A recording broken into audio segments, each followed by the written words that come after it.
Hi friends, എല്ലാവർക്കും online ക്ലാസ്സിലേക്ക് സ്വാഗതം. ഇന്ന് നമ്മൾ ഡിസ്കസ് ചെയ്യുന്നത് കേരള പാഠാവലിയിലെ മായപ്പൊന്മാൻ എന്ന പാഠഭാഗത്തിലെ ചോദ്യോത്തരങ്ങളാണ്.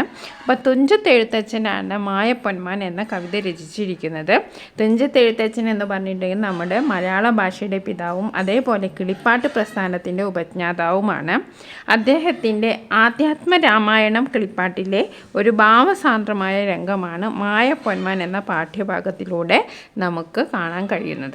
അപ്പോൾ മായപ്പൊന്മാൻ എന്ന പാഠഭാഗം ആധ്യാത്മ രാമായണം കിളിപ്പാട്ടിൽ നിന്ന് എടുത്തതാണ്. തുഞ്ചത്ത് എഴുത്തച്ഛനാണ് ആധ്യാത്മ രാമായണം കിളിപ്പാട്ട് രചിച്ചിരിക്കുന്നത്.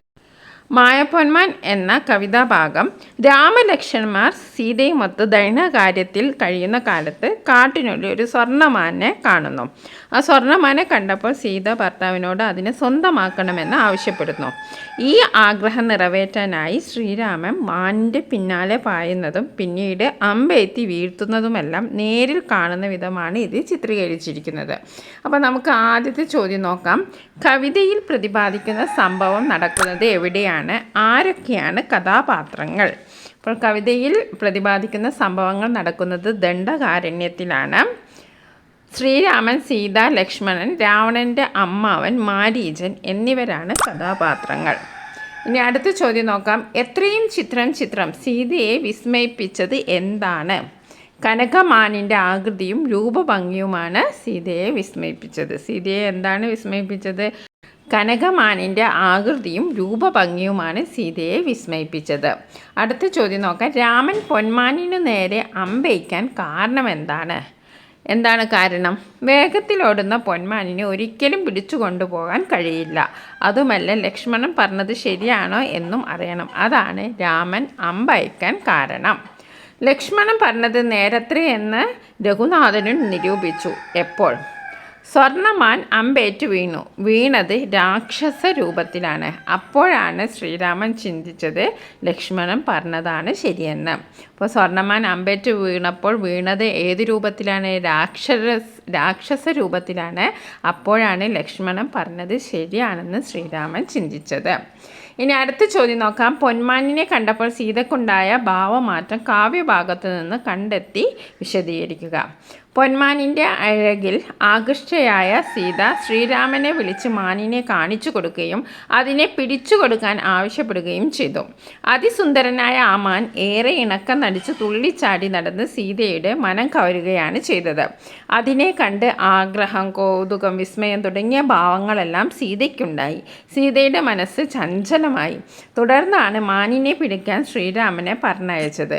പ്രലോഭനങ്ങളിൽ ഇളക്കം സംഭവിക്കുന്ന മനുഷ്യ സ്വഭാവത്തെയാണ് സീതയിൽ നമുക്ക് കാണാൻ കഴിയുന്നത്. ഇനി അടുത്ത ചോദ്യം നോക്കാം. പ്രവർത്തനം 3. പ്രയോഗ ഭംഗി കണ്ടെത്താം. കനകമായ മികം എത്രയും ചിത്രം രത്നഭൂഷിതമിതം കാവ്യഭാഷയുടെ എന്തെല്ലാം സവിശേഷതകളാണ് ഈ വരികളിൽ കണ്ടെത്താൻ കഴിയുന്നത്? അപ്പോൾ ഇവിടെ കനകമായ മികമെത്രയും ചിത്രം അല്ലേ, അതിമനോഹരമായ വരികളാണിത്. അക്ഷരങ്ങളുടെ ആവർത്തനം കൊണ്ട് ഭാഷയ്ക്കുണ്ടാകുന്ന ഭംഗി, വ്യഞ്ജനാക്ഷരങ്ങളുടെ ലാളിത്യം കൊണ്ട് വായനയ്ക്ക് വരുന്ന ലാളിത്യം ഇതെല്ലാം ഈ വരികളിൽ കാണുന്നു. കനകമായ മൃഗം എന്ന് കേൾക്കുമ്പോൾ സ്വർണ്ണ നിറത്തിലുള്ള ഒരു മാനിനെ കാണുന്നതായി നമുക്ക് തോന്നുന്നു. സീതയ്ക്ക് മാനിനോട് തോന്നിയ കൗതുകവും അതിനെ സ്വന്തമാക്കണമെന്ന ആഗ്രഹവും എല്ലാം ഈ വാക്കുകളിലൂടെ വ്യക്തമാക്കാൻ കവിക്ക് കഴിഞ്ഞു. ഇനി അടുത്തത് എന്താണ്? വാഗ്മയ ചിത്രമാണ്.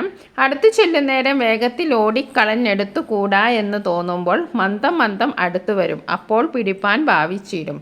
പടുത്തമോട് ദൂരെ കുതിച്ചു ചാടും. അപ്പോൾ വാക്കുകൾ കണ്ട് കവി ഒരു ചിത്രം വരയ്ക്കുന്നുണ്ടല്ലോ. ഇവിടെ കണ്ടെത്തി സ്വന്തം ഭാഷയിൽ അത് വിശദീകരിക്കുക. മനോഹരമായ ഒരു ദൃശ്യമാണ് ഈ വരികളിലൂടെ എഴുത്തച്ഛൻ കാഴ്ചവെക്കുന്നത്. മാൻ രത്നാഭരണങ്ങളും അണിഞ്ഞാണ് നിൽക്കുന്നത്. അത് ചെല്ലും തോറും അകലും തോറും അത് അടുക്കുന്നു. പിടിക്കാൻ ഭാവിക്കുമ്പോൾ ദൂരേക്ക് ഓടുന്നു. അങ്ങനെ ഓടിയും അടുത്തും മനോഹരമായ ഒരു കാഴ്ചയാണ് രാമന് സമ്മാനിച്ചത്. ഇനി അടുത്ത പ്രവർത്തനം 5. പകരം പദം എഴുതാം. മാൻ, മൃഗം, ഹരിണം, അമ്പ്, വാണം, അസ്ത്രം, വില്ല്, ധനുസ്, ചാപം. വില്ല്, ധനുസ്, ചാപം. ഭൂമിയുടെ പര്യായപദം എന്താ? വസുന്ധര, അവനി. രാക്ഷസൻ്റെ പര്യായപദം അരക്കൻ, ധാതു, ദാനൻ. ഓക്കെ, ഇനി ആറാമത്തെ പ്രവർത്തനം നോക്കാം. അഭിനയിക്കാം. അപ്പോൾ അഭിനയിക്കാം, കാവ്യഭാഗത്തെ സംഭവങ്ങളൊക്കെ സംഘമായിട്ട് അഭിനയിക്കാം. ഇനി അടുത്ത ലാസ്റ്റത്തെ പ്രവർത്തനമാണ് മാതൃക പോലെ എഴുതുക. ഭൂഷയണിഞ്ഞത് ഭൂഷിതം, കലുഷമായത് കലുഷിതം, മുഖരമായത് മുഖരിതം. ഓക്കെ, അപ്പോൾ നമ്മൾ 7 പ്രവർത്തനങ്ങളാണ് ഇതിൽ ചെയ്തത്. അത് 2 പ്രവർത്തനം നിങ്ങൾക്ക് സ്വയം ചെയ്യാനുള്ളതാണ്. ആദ്യത്തെ പ്രവർത്തനം ഈണത്തിൽ ചൊല്ലാനാണ്, കവിത വായിച്ച് ഉചിതമായ ഈണം കണ്ടെത്തി ക്ലാസ്സിൽ അവതരിപ്പിക്കാനാണ്.